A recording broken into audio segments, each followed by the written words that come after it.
couple knocks, and then at 7:37 p.m. you get Mr. Grumpy Pants.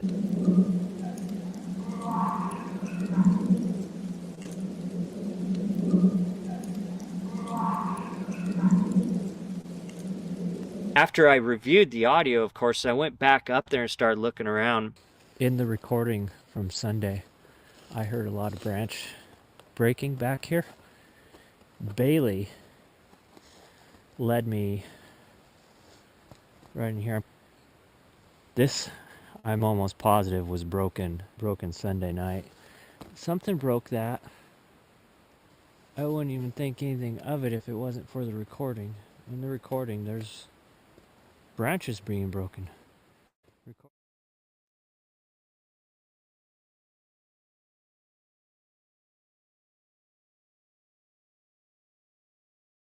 The background just changed abruptly. Did you guys see that? That was weird. I wonder why that happened. Maybe we'll find out in just a moment. Welcome back to STM Live, everybody. My name is Aaron Deese, and I'm your host. This is the weekly show where we sit down with you guys and take your questions with a member of the STM crew and talk about monsters and stuff. Sometimes we have some surprise guests that join us at the, unexpectedly. And that's cool too. That might happen tonight. I don't know. Couple of announcements I'd like to put bees in your ears about. That's a really weird phrase. There is a new episode of Strange Places, written and directed by and starring Mr. Alexander Petikov, available right now for YouTube channel members in ad-free 4K. This episode is titled Apocalyptic Pennsylvania. So check that out. It's going to be really, really cool. It is really cool. I watched it today. If you've been following our social media feeds, you may have seen our official Monster Fest 2 t-shirt design with art by Jeff Kunze. You're not going to want to miss this shirt. It's a cool shirt, and it's only going to be available at Monster Fest, which is in Canton, Ohio on June 28th and 29th of this year. We still have VIP passes available. You get those. Another cool thing that's going on, I'm really excited about, also really excited about, Cryptid, the Chupacabra, is going into wide circulation on May the 17th. This was kind of an unexpected thing. We just found out about it a week ago. So tell your friends, tell your neighbors, tell your coworkers whether they're interested in the Chupacabra or not. Make sure they know on May 17th. The Chupacabra is coming. He's gonna get you. Not really. Head over to shop.smalltownmonsters.com, by the way, to get your pre-order in and get free shipping until May the 12th. That's exciting. Free shipping is very cool. Last but not least, guys, probably is least, there is a new episode of House of Monsters available right now on your favorite podcasting platform, which is it's a weird one. A lot of history in this one, a lot of strange stories. We talk about some French things. Napoleon's in there. I don't know. Check it out. I think you'll enjoy it. Maybe not. Okay, guys, without further ado, please welcome back to the stage a guy that you have seen before, Mr. Eli Watson. Hey, buddy. Hello. Hello. Just a normal show here with no extra things going on. Oh, look, it's also Mr. Chris Spencer of the Olympic Project. Hello. Welcome back, Chris. Great to have you. Yep. I didn't tell you I was going to do that and bring you up abruptly. No, you didn't. I was sitting here picking my nose and you put me on screen. I'm sorry. I was going with the flow and then I realized I hadn't prepared anybody. So I'm just going to back myself out, let you guys do the rest of the show. I don't know what I'm doing. No, we're talking Road to Discovery tonight. So I'm really excited to have you back. We get some really interesting auditory phenomena in this one. We saw a little bit of it in the trailer there at the beginning.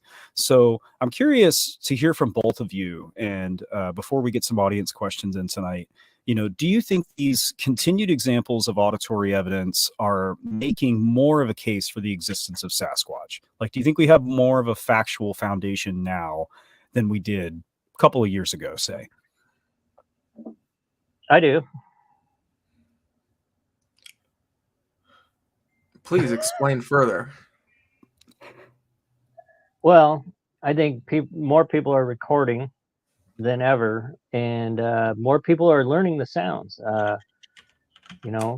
I started out 10, 11 years ago, and I had to learn all the known animal sounds before I could even start thinking about what else might be making sound. And I see a lot of people doing the same, and it makes me happy because it's a viable evidence, it's viable data.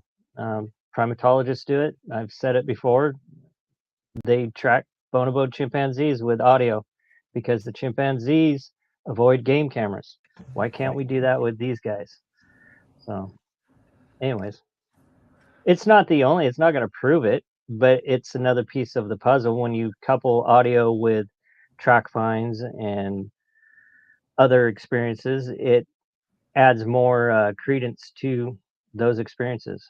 When someone has a recorder with them and has something happen around them, it's more, I mean, it's not a story anymore. It's actually, yeah, there's something happening there. So Mm-hmm. I'm not really convinced that Sasquatch is real. Would you care You're a- to elaborate? you're a liar.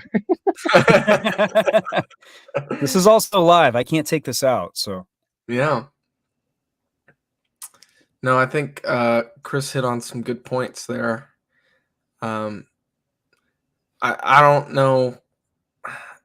I think it's worth mentioning as well that even though there's so many people recording now, more people than ever recording audio, we need people to also learn how to properly analyze the audio, because I mean, I don't record anything because I don't really have a research spot, but so never mind where I was going with that point. But I was enjoying it, so. Well, I was just gonna say, like, I know myself, I don't know how much time I would spend reviewing audio. And I think part of the search for Sasquatch is you have to be honest with yourself and realize, okay, am I the person who's going to review audio, or am I not going to? And not that it's not worth recording. I think you should still record. Gosh, where am I going with this? I am running around in circles. But Well, are you still saying think- you personally aren't going to record a lot of audio or review a lot of audio? Because that's not your... That's not really my forte, but, you know, I still think it's important to record, you know, even you never know what you're going to get, even if you don't review the audio for ages and ages and ages. I mean, if you don't look at audio, you know, and you're like, oh, well, today I'm going to review audio from 2020 and something happened. I mean, there's not much you can do about it now, right? But I guess I don't know really what I'm trying to say. I was just trying to say it's important for us to learn what we're doing, learn what we're looking for. Otherwise, we're not doing anything worthwhile in terms of research. Does that make sense? Yes, and I enjoy it because I enjoy recording known animals. I enjoy figuring out what something is. And if, you know, I probably wouldn't be doing it if I hadn't recorded some things that don't match any of the known animals.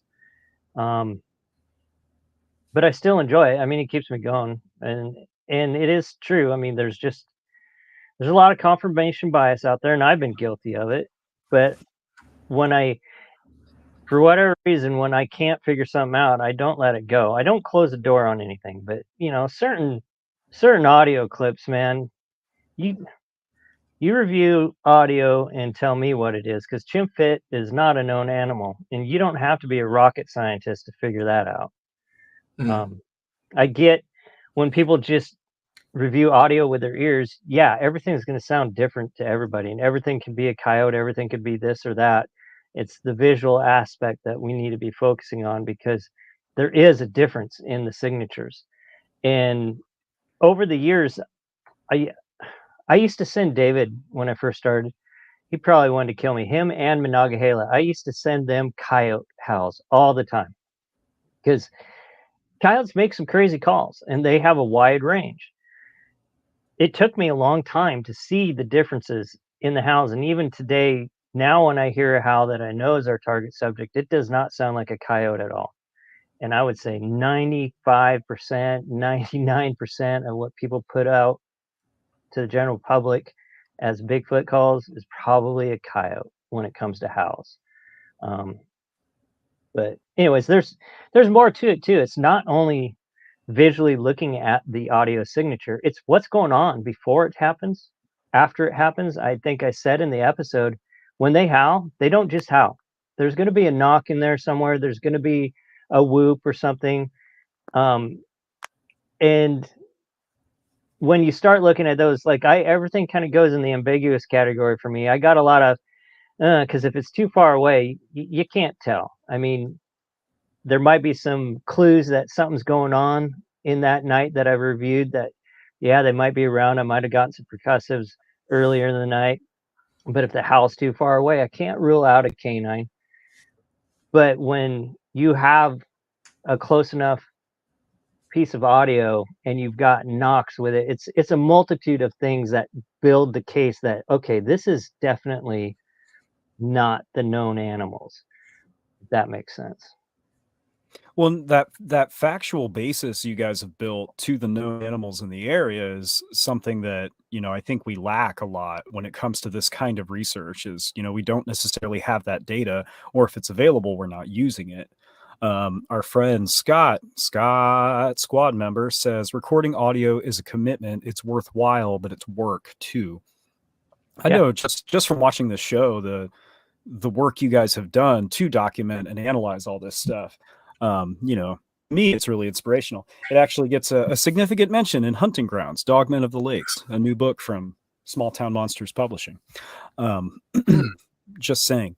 But no, I think it's an important point, because people, sometimes can be really flippant with this stuff and say, well, we should be able to just know right away if it's an unidentified animal or not. Well, without that information base, like what you guys have, there's no way for us to know that, especially when what you're talking about, Chris, with animals that do seem to subvert our expectations as far as what they sound like coyotes. Yeah. It's like, it's kind of rare. I mean, like I said, I do have a lot of ambiguous stuff that I keep in the suspect category, but I do have those rare instances where I get something like Mr. Grumpy Pants, and that was not just the audio. I went in there after reviewing. I found an ambiguous track. I found branches broken, and in the audio, there was branches being broken around that. There were some definite power knocks that night. So that builds the case even further that audio clip is probably our target subjects. Mm-hmm. Yeah. Who knows? I had a really good follow-up question to that, and I forgot what it was. Maybe I'll remember.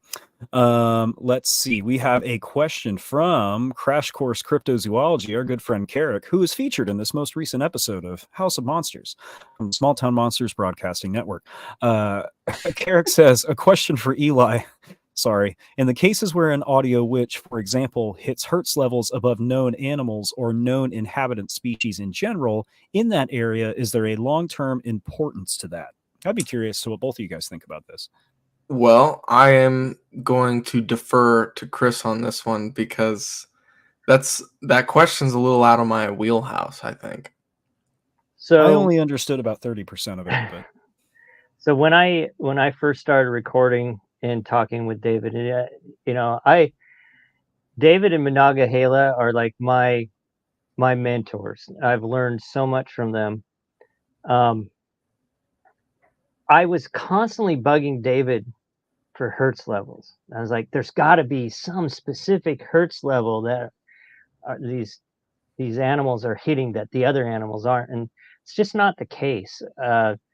You can track bird species, a lot of frog species, a lot of smaller animals.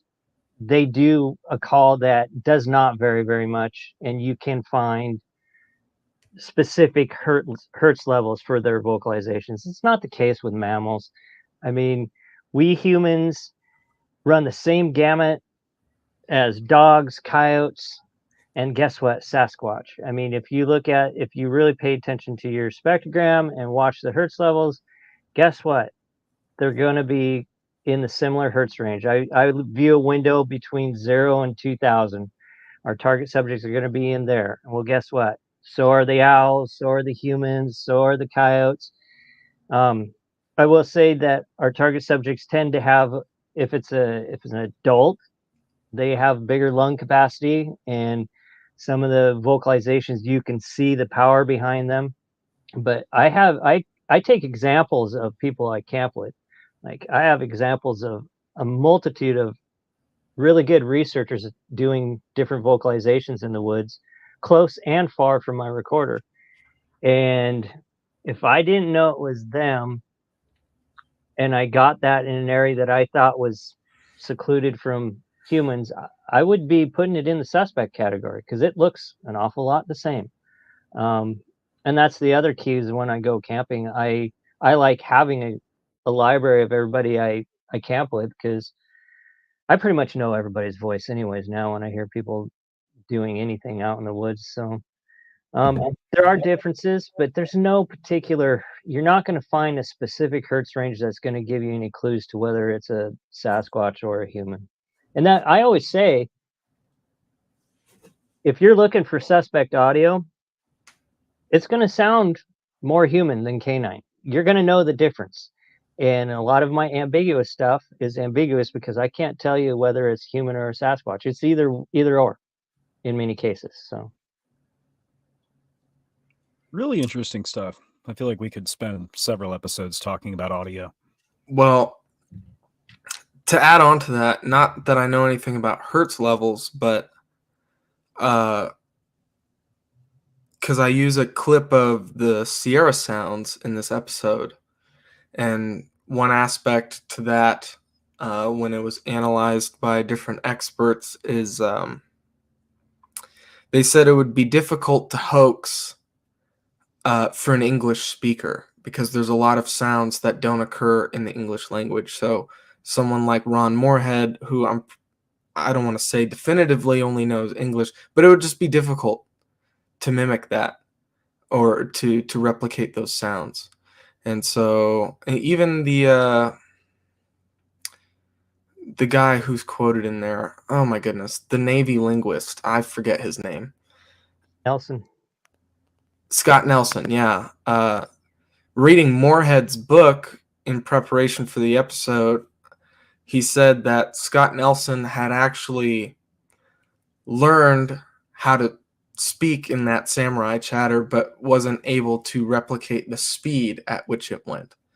So if the Sierra sounds are real, and again, I don't want to say definitively if they're real or not, because at the end of the day, they're audio recordings. We don't have any visuals proving that that animal is making that sound. But if they are real, we know that at least if they have speech of some kind, that it's well within the range of human abilities to speak as well. So Harvest Mary Moon asks, the language expert, what does he say about the Bigfoot howls? Do we know any more about that? About Scott Nelson, I don't know if he's, as far as I know, all he's looked at is the Sierra sounds, and I don't know what they looked at. I can just tell you from my experience in recording and what I'm seeing, and I'm not an expert, I'm self-taught, but what I see in spectrogram, and I've looked at the Sierra sounds in spectrogram, to say that a English-speaking human can do it, I don't think that's correct.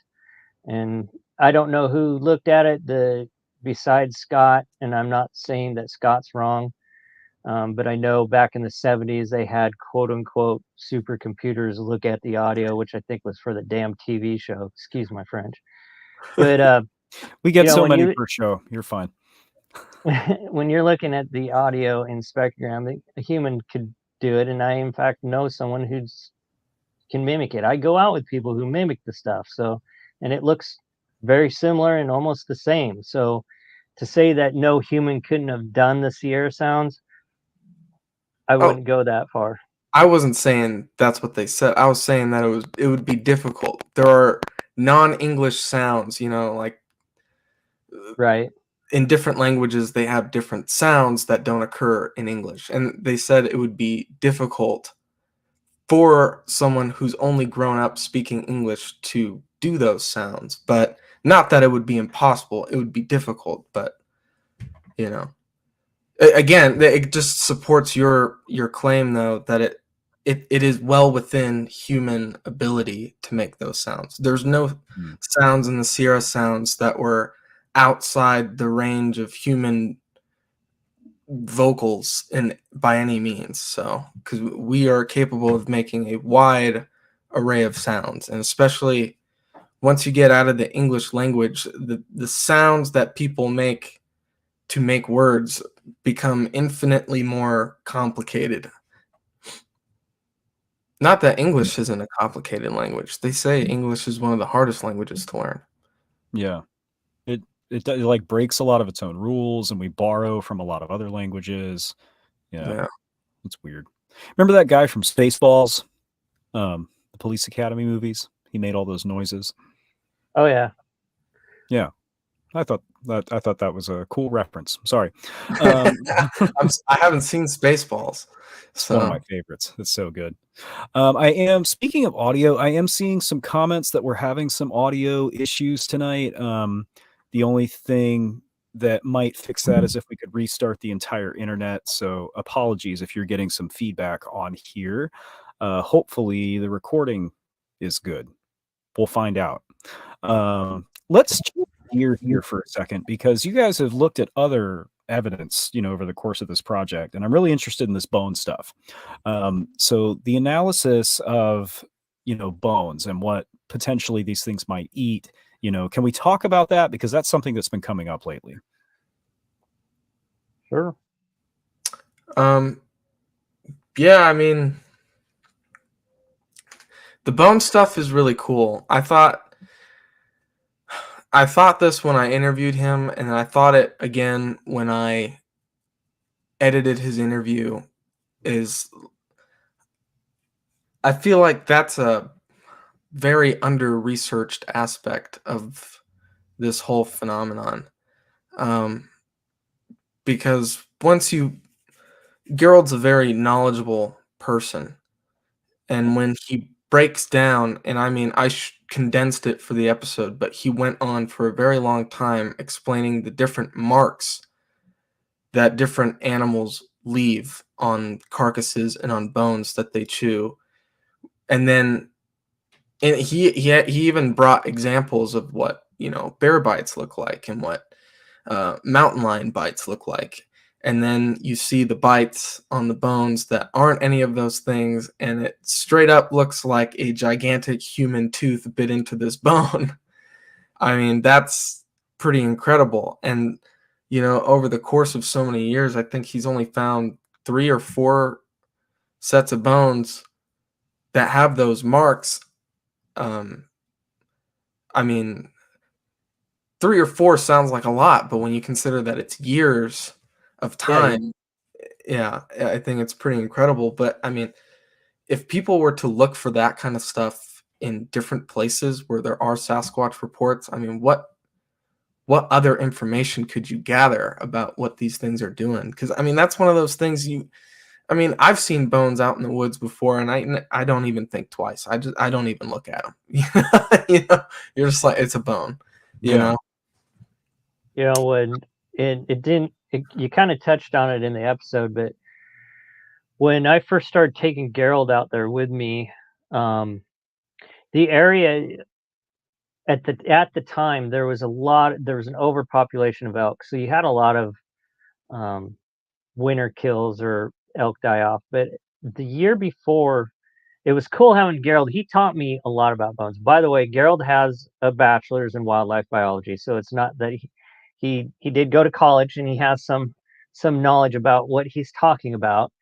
And he's one of those people that really enjoys looking at how an animal dies and how to tell how it died and what happens to that animal after it dies. And he taught me a ton in about 1.5 years. But we did a survey out in X1, and I want to say it was 32 elk kills that we looked at, and like all of them were cougar kills.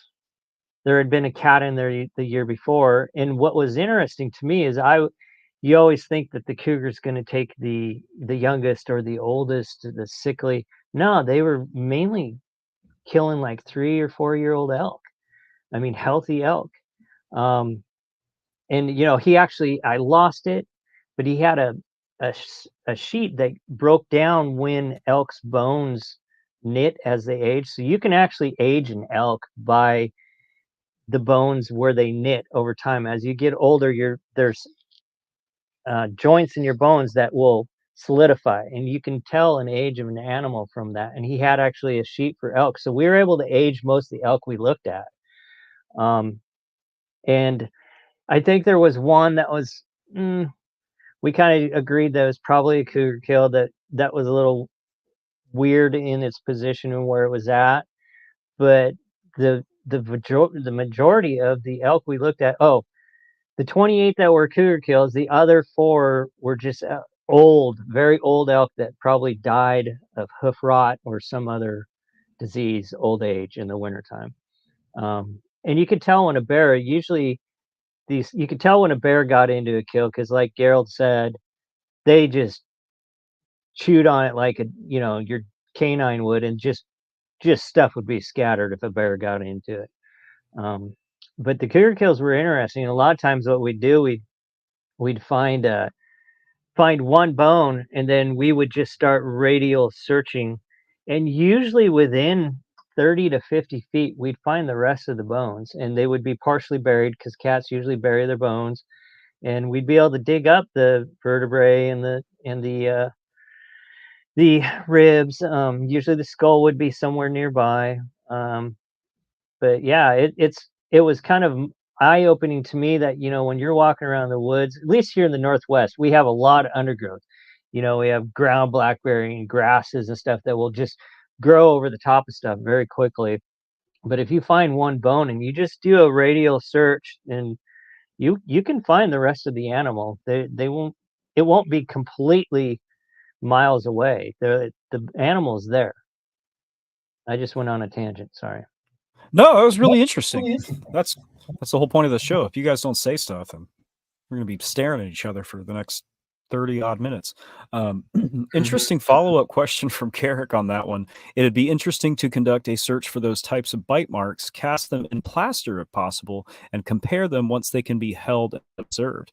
What would the logistics of that be, as far as, can we do that? I don't know anything about plaster casting. I watched someone do it once and it didn't go well. So,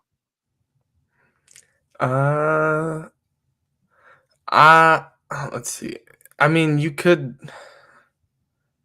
at that point, I'm not sure what, to be honest, I don't know what Carrick means, to be honest, because you're talking about casting, because the bite marks are in the bones, so you're making a plaster cast of the bone. At that point, you could just carry the bone out there. But like, in order to circulate them around, or I guess send out comparisons to other researchers, I could see that. How often does Bigfoot evidence go missing in the mail? All the time. Maybe. Yeah, dude, like all those giant skeletons in the Smithsonian. Yep, just keep disappearing. Yeah, but yeah, I don't know. I don't know if Gerald would be interested in doing something like that, or if I don't know if you could, because you're basically the bones that he's looked at they're rib bones, and there's just like a bite out of it, and as Eli pointed out, it's like a human incisor, but like 3-4 times the size of a human incisor, and it doesn't jive with known known carnivore bite marks like coyote and cougar and bear. And cougars don't leave a lot of marks on the bones, because they're usually eating the freshest meat, eating the organs and the freshest meat, and then moving on. They rarely return to a kill after they've fed on that, and they don't leave a lot of telltale signs on the bones, with the exception, one of the determining factors for a cougar kill. You'll see the snout will be crushed. If the snout is crushed when you find the skull, a lot of times the cat will reach around, and that's how they kill the animal. They grab onto its snout, suffocating it. And a lot of times there will be a canine puncture, and I think it's the atlas bone. It's one of the first bones in the neck, right at the base of the skull. A lot of the kills we looked at had nice sized canine punctures through those bones, and that would be where a cat initially grabs an animal. So, but as far as feeding, the cat's not going to leave a lot of marks when it's feeding. Carrick does have a follow-up comment. What I mean to say is a study like with Cliff Barrickman, finger casts in the Nutella, it might allow a better view of what the interior of those bite marks actually look like. That's interesting. I think here's the problem with that. I think because the bite marks that Gerald has found on the bones they've bitten clean through the bone, so there's no interior of the actual bite marks. They're just clean through. And so, like, it looks like, I don't know. I'm just trying to think of an example. If you were to bite it, like for an example, if you were to bite into a banana, you know, you'd see the bite mark, but there's not really an interior of the bite mark, but you can see the outline of your teeth in it. And so that's what we're seeing with these bones. You're seeing the outline of these gigantic teeth, but there's not an interior of the bite. Does that make sense? Is that a good example? I hope so. Makes sense to me. We're almost to a point where it's financially viable for your average researcher to like create a 3D scan of these things and 3D print them. Like, you know, I got a buddy with a 3D printer, does some really cool stuff. They're expensive, but we're getting there. They're becoming more affordable. So interesting idea. I love that. 90s Arcade Cigarette has a follow-up comment to that as well. A foot test to sorry, I read it the wrong way. A foot test would to check the amount, a good test would be to check the amount of bite force it would take to make those marks on the bones. That's a really good point. Oh, absolutely. That's one of the things that intrigued Gerald too, is because you grab one of these elk rib bones, it's like grabbing, you know, a cow's rib bone, and we've all eaten ribs. Can you bite through that rib bone? I can't. No, I can't. And it's clean. It's not like, it's not all mashed together like it was chewed on by a bear, or, you know, it's just clean, chopped right through it. That's what's intriguing to me about them. Here's a fun side tangent about bite force. I was reading this book about dinosaurs, and they found T-Rex bite marks in like crushed Triceratops vertebrae, and as an experiment to see how much bite force it would take to do that, they replicated a T-Rex tooth, and then basically just to see how much pressure it would take to make that kind of indentation or to break a Triceratops vertebrae. And I think it's like 40,000 pounds of pressure on a single tooth. So I don't know, if you got bit by a T-Rex, you're done for. Yeah, pretty terrifying. I think I saw the same show you're talking about, Eli. Yeah, it's pretty intense. Like, when you think about it, it's like the largest bite force of any animal ever. It's like, bro, it's OP. It seems really unreasonable. Unreasonable? I mean, yeah, they said they could actually, so a T-Rex head was constructed in a way, or like, yeah, I guess constructed is the right word, but in a way to where all that bite force because all that bite force is enough to crush its own head. And so if a T-Rex bit another T-Rex on the head, it could bite cleanly through another T-Rex's skull, which is insane. And imagine walking up to a person and just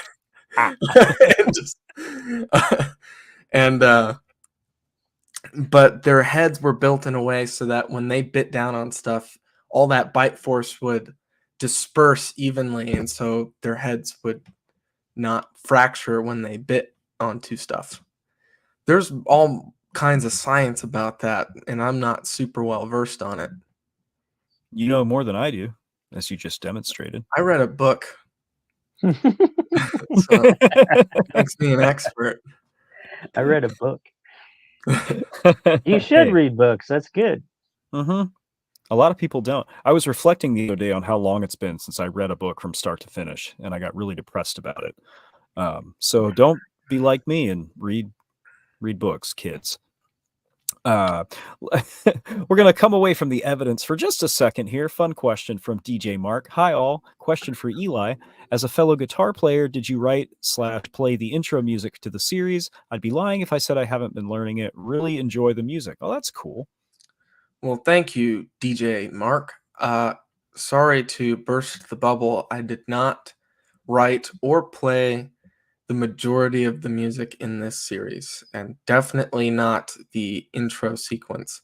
Although that would have been awesome if that was me. It would be awesome if I could claim that. I can't even play it.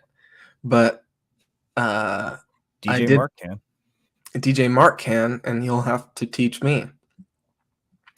But I did play one song. I did compose one song for the series, and it actually plays a couple episodes back.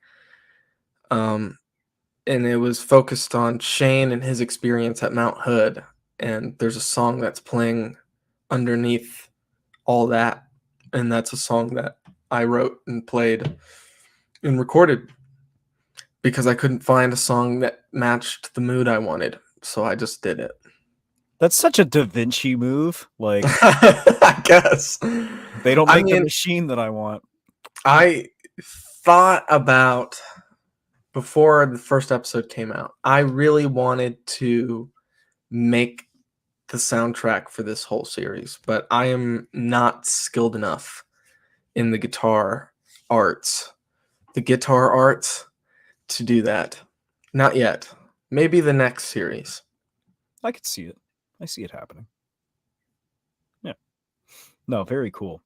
Thank you for that, DJ Mark. Then we have we have a comment from Virgil Sampson for Chris.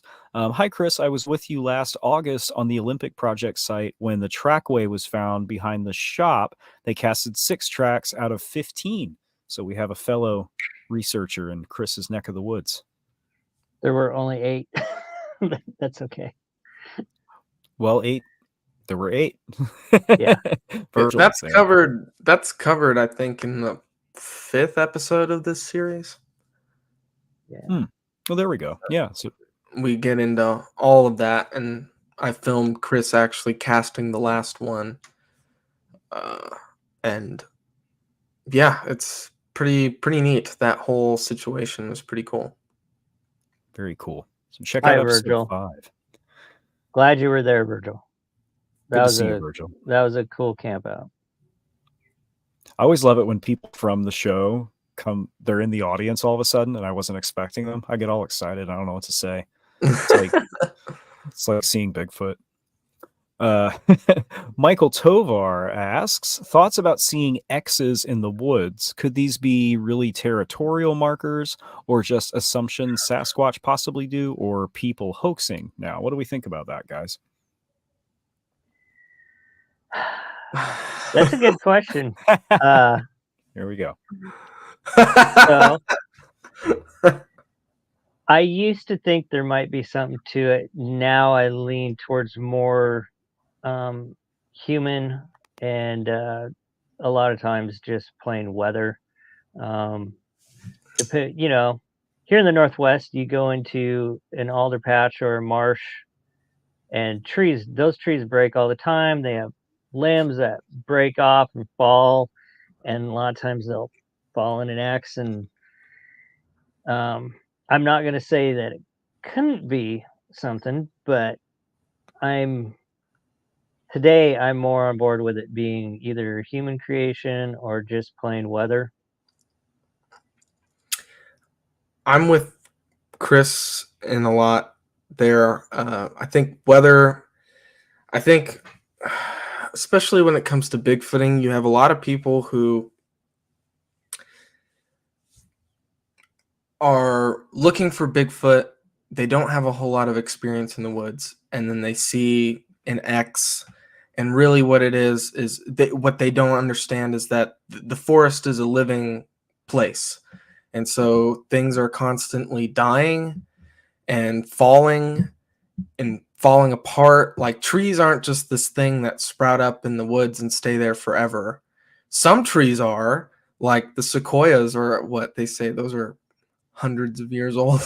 But I mean, even they fall over. So I mean, trees fall over and they create X's. I mean, and that's just because it's two limbs crossed perpendicular to each other. It doesn't really, it's a pretty basic shape.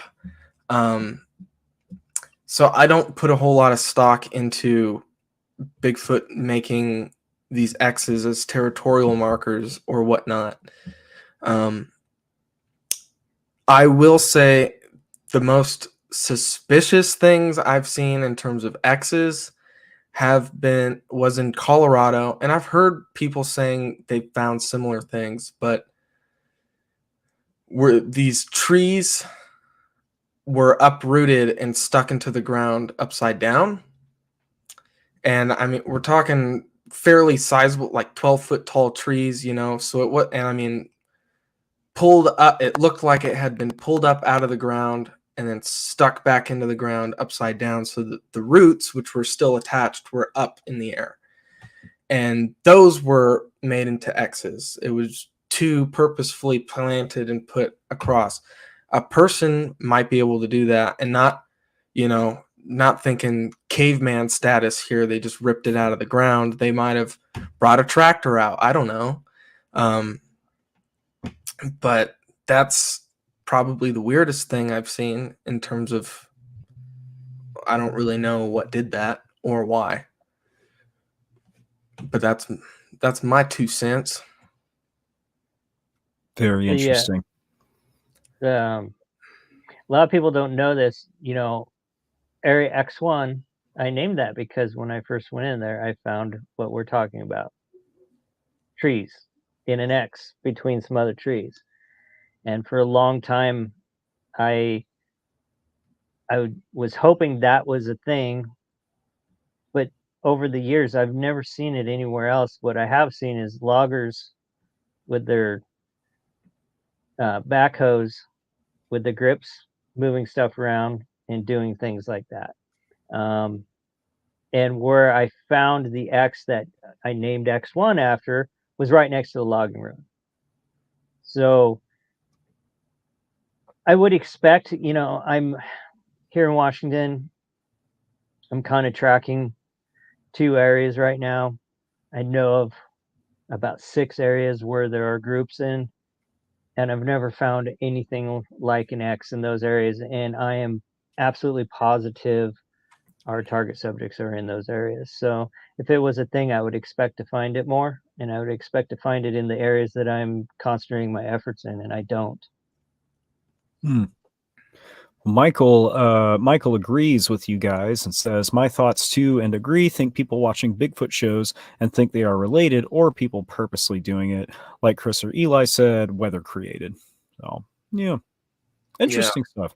I've heard some, you may have been the one that told me about this, Eli, but in some areas, the trees that were uprooted and flipped upside down were used as like almost hunting stands by some native populations. They would climb up there and use them as like lookouts to get a better vantage point. Somebody told me that on this show, and now I can't remember who it was. Based on the look on your face, I'm guessing that wasn't you. It was not me. Or, something else I've seen too,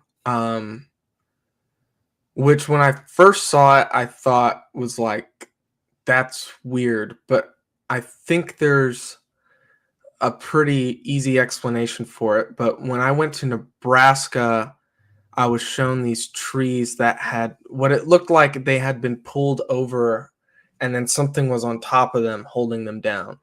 And so if that wasn't a person, I think part of them were like fallen branches holding that thing down. And it's like, well, then maybe a branch fell and pushed the tree over. I don't know. So we actually have a comment from someone who may know what they're talking about.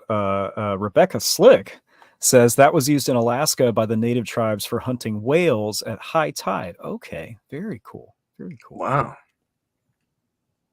She should be running this show. I compared them to deer stands. That's a different thing. I don't know, dude. That's crazy, man. You got to think about who was the first person to hunt a whale, and how did they do it? Yeah. It just seems like a difficult animal to kill. Like at some point, there was a guy who went out in a boat by himself with a spear and was like, "I've got this." I've got this. I don't know if he was successful, but somebody did that. Yeah. Or, I mean, if now just thinking about what Rebecca's saying, if they're in uprooted trees, I'm so confused. Are they hunting them from shore? What's going on? Well, like if it's high tide, I'm imagining maybe they come in, to maybe areas they can't reach during low tide. And if you've got this tree stand thing where normally it's underwater, you can see it coming in and then you kill it. But like, if you're a native tribe living in the wilderness and you get a whale, like you're set for a long time. Right? I don't know. I don't know enough about anything. I don't know enough. I don't know. Sorry. These are all interesting tangents, man. It's like that question, people are always saying, what was the first person to milk a cow? Well, who was the first person to hunt a whale? Like, yeah. who was the first person to ride a horse? That guy was crazy. Whoever that. See how fast that thing is? I'm going to ride it. How many people? I'm going to break its spirit and then ride it. Wild. Anyways. Yeah. Important questions, guys. That's what the people come to this show for. Tyler Hall is here tonight. Going back to one of our commenters from earlier, says, dude has the coolest username, 90s Arcade Cigarette. I guess 90s Arcade Cigarette wins username of the evening again. And shout out to Tyler Hall. You guys will be hearing from Tyler again soon. Mark my words. Let's see. There was another question in here that I really liked, and I lost it. I totally lost it. That's okay. We have time for one from my notes, which we don't normally get to. It's very exciting for me personally. Let's talk about what's coming next for this series, because we've been on this journey with you guys for a while. So what is coming up? What can we keep our eyes open for? The end. Oh. Well, here's what I'll say. The next episode is not directly about the Olympic project. I think it would be the first in the series to not be. This last episode was the end of me. I won't be in anymore. Oh, I wasn't prepared you'll for that. be in it a little bit. I was hoping I was done. I'm just joking. No, your interview is not. You won't be interviewed in the next one, but there is a shot of you eating an ice cream sandwich that I'm very much looking forward to using. I remember that ice cream sandwich. I think I had 2 that day. Yeah, they were good. Well, man, I didn't realize this episode was our last interview with Chris Spencer for a while, so I'm glad we got you on here tonight. That's good. Oh, yeah, it's the end. I mean, I told Chris this. In a lot of ways, this episode feels like the end of the series to me. Because I used all the footage that I filmed back in September. And the initial vision I had for the series is pretty much wrapped up with this episode. And so as things have shaken out, I do have another episode to put together, which I think is necessary. It's going to highlight some people that don't normally get highlighted. And it's all interesting and very informative all the same. But as far as the original vision for this series, that has kind of come to a close, surprisingly to myself. Excuse me. There are going to be well, they're going to be secret episodes that I will bank for myself, but they will never see the light of day, unfortunately. You're just going to leave that out there. Like, just tease us with that. Yeah. Why share something like that if you don't plan on sharing it at some point? Well, who knows? Maybe one day it'll get out there and people will be like, "Oh my goodness, there's more of this show." It's like that Wu-Tang album that one rich guy bought and nobody else was allowed to hear it. I don't know what ended up happening with that, but it's like that. Yeah. Maybe Yeah, some it's people have that exactly reference. it's exactly like that. Yeah, I don't know why I remember that. That's a dumb thing, but no, this has been a great show. I've been excited to just watch it as it's evolved, and doing these after shows with you guys and getting a little more insight. I know that this has been a fantastic thing. I'm sorry to see it come to a conclusion. So Well, actually, no, let me clarify more about these secret episodes cuz they will be released in some form. They won't be released well, I don't know. So there's going to be the next one, which will be the end of the YouTube series, but originally and I can talk about this, I think. It is an upcoming project. I filmed with Cliff and covered extensively his museum. And so my original pitch and vision for that was for that to be an episode of this series. But that has since taken on, it's now going to get a wider release. So in many ways, you could view that as kind of the grand finale of the series because Cliff has been talked about in the show quite a bit. Cliff has been in the show already.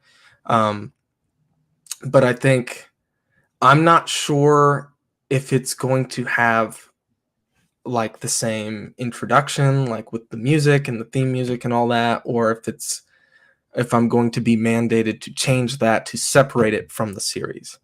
Otherwise, I'm going to put it together like an episode of this series, the way I intended for it to be, but how it comes out in the final form, I guess that's up to Seth and how we feel like we should market it.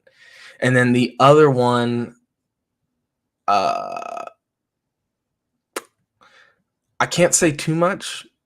It's the 100th anniversary of this particular event this year. You already said too much. But that's coming. So that's it. That's what I'll say. fun stuff in the works then. Yeah. So this is not an ending. It's a progression into the next phase of stuff. Yeah. That wasn't good. That wasn't eloquent. But no, this is exciting. I'm very excited. We will have to have you back, obviously, after the last episode. We'll try to get Chris back as well. Chris, thank you for joining us tonight, man. I appreciate it. I know it was last minute. No problem. What are you doing? We got 7 more minutes, bro. Oh, I just wanted to make sure I said that before we left. I thought it was Okay, all right. Thought it was No, important. I mean you can. It's your show. It is, but it isn't. Like, does anyone own anything? Uh-oh. Don't go down that. You will own nothing and be happy. I mean, like, because we're all going to die one day. Here's a cool comment from TJ Pockets. I've got to get myself an Olympic Project badge for my go back. Are there badges? Can we get those? I would like one. Shane Corson would be the one to talk to. That would be Shane. We'll talk to Shane. Someday I will get Shane on this show. I just realized we got through the whole series without getting Shane. So,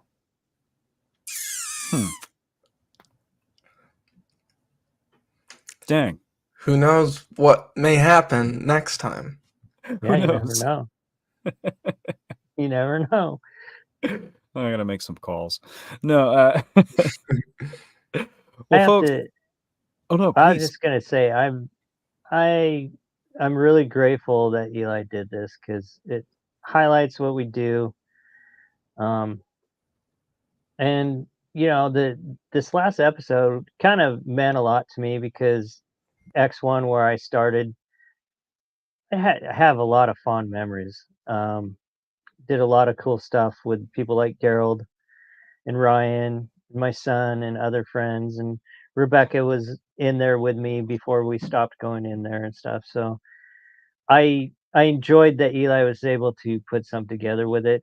And I just appreciate how great Eli's been. I consider Eli one of my friends now, so we talk and I trust him completely, and I'm overall pleased with the way all this turned out. So, because at the end of the day, we do want to share what we do, and Shane's always at the conferences sharing what we do and the stuff, but Eli's able to put it all together in a nice package that's coherent for people to look at, and I think that's important for the future, and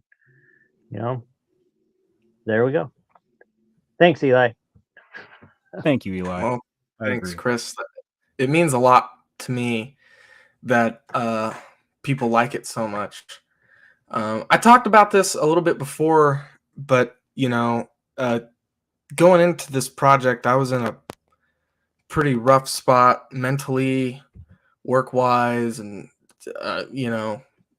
just in a lot of ways. And like making the series, filming it back in September was therapeutic in many ways, and then editing this series was very therapeutic for me, I think, because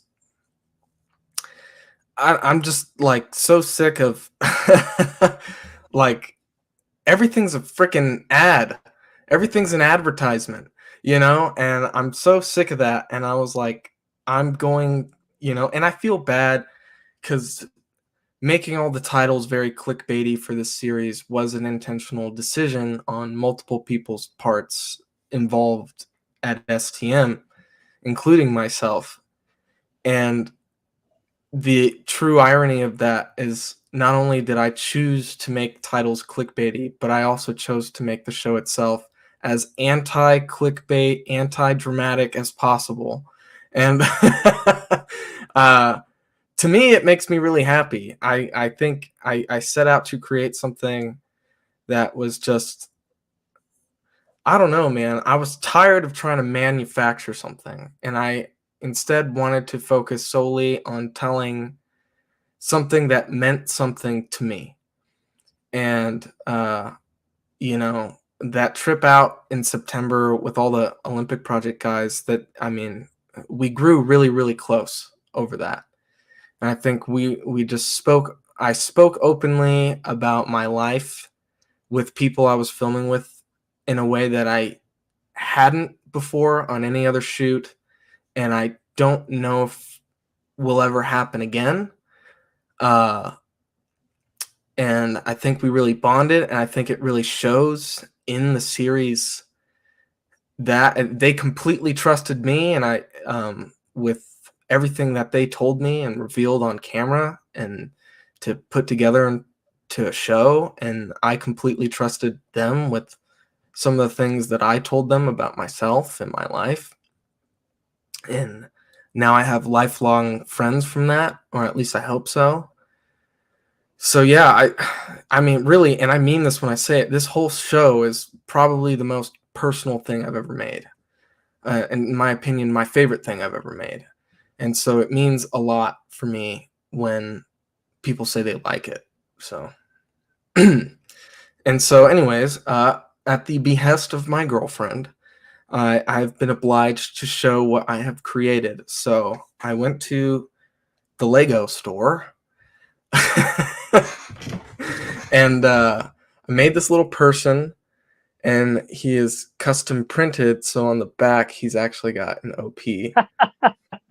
Yeah. And look, it's actually right there on the screen, so you can compare Oh, perfect. what he looks like. You had to hand draw it, so it's not the actual picture printed, but I thought it was cool. Dude. That's like the perfect homage. Like, yeah, perfect. How do you know Eli Watson loves something? That's perfect. Lego.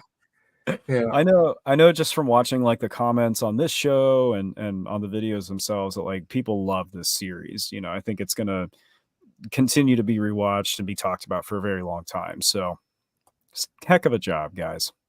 I hope so. I hope it's enjoyed. And if not, I didn't make it. I made it for myself. So I'm happy with that. Not it's someone else.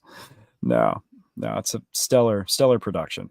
Very, very glad to have watched this whole thing. So, Well, with Right. that, folks, I can't think of a better way to end the show. So thank you, Eli. Thank you, Chris, for hanging out with us. Thank you to our wonderful audience. We'll see you guys next week for I guess it'll be Strange Places after show. So hopefully we'll have Alex back, and we'll get Eli and Chris back here again very, very soon. Thank Yeah. you, sir. Yes, thank you guys. Have a great night, everybody. We will see you next time.